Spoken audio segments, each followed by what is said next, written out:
নমস্কার বন্ধুরা, কেমন আছেন আপনারা? আশা করছি আপনারা খুবই ভালো আছেন। তো বন্ধুরা, কাতলা মাছ দিয়ে কিন্তু আমরা অনেকভাবে রান্না করে খাই, কিন্তু আজকে একটু স্পেশাল করে রান্নাটা করব। আজকে রান্নাটা করব ধনা পাতা দিয়ে। তার জন্য এই রেসিপিটার নাম ধনিয়া কাতলা। ভিডিওটা দেখতে থাকেন, আশা করছি খুবই ভালো লাগবে। মিনিট 10-এর মধ্যে যে এত সুন্দর কাতলা মাছের রেসিপি আপনারা বাড়িতে করে নিতে পারবেন, আপনারা বিশ্বাসও করতে পারবেন না।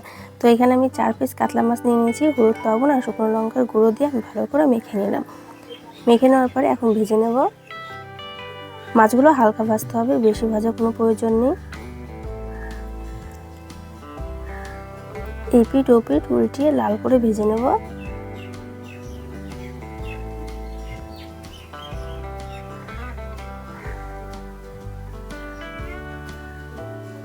আর এখানে একটা মিক্সির জার নিয়ে নিয়েছি, তার মধ্যে 1 মুঠো ধনেপাতা দিয়ে দিলাম আর সঙ্গে দিয়ে দিচ্ছি আদা, রসুন আর কাঁচা লঙ্কা। এখন সামান্য একটু জল দিয়ে দিব। জল দিয়ে মিহি একটা পেস্ট তৈরি করে নেব। আর এদিকে মাছগুলো আমি উল্টে পাল্টে লাল করে ভেজে নিচ্ছি।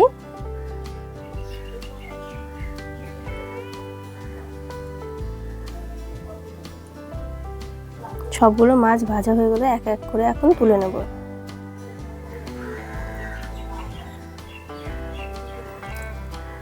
আর এই তেলের মধ্যে বাকি রান্নাটা আমি করে নেব। দিয়ে দিচ্ছি 2টো শুকনো লঙ্কা আর একটু দারচিনি, একটু ভাজা ভাজা করে নেব।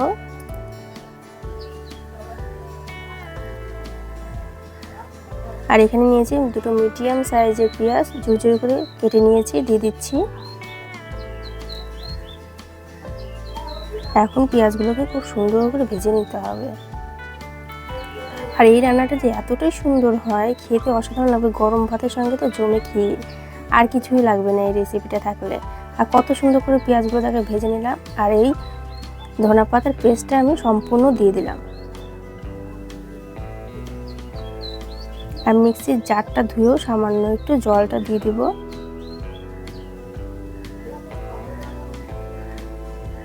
আর সঙ্গে দিয়ে দিলাম পরিমাণ মতো লবণ, হলুদ গুঁড়ো, জিরের গুঁড়ো, ধনের গুঁড়ো।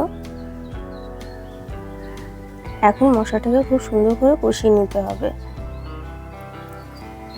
ধনে পাতার যে একটা কাঁচা স্মেল, সেটা যেন চলে যায়, সেভাবে করে একটু সময় নিয়ে কষিয়ে নিতে হবে। ঢাকা দিয়ে কষিয়ে নেব।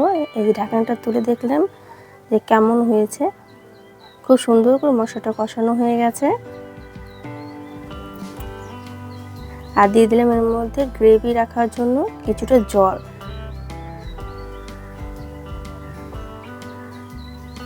সামান্য আরেকটু জল দিয়ে ভালো করে ঝোলটাকে ফুটিয়ে নেব। ঢাকা দিয়ে ফুটিয়ে নিয়েছি, খুব সুন্দর সেন্ট বেরিয়ে গেছে। আর সঙ্গে একে একে মাছগুলো দিয়ে দিচ্ছি। মাছগুলো দিয়ে একটু নাড়াচাড়া করে নেব।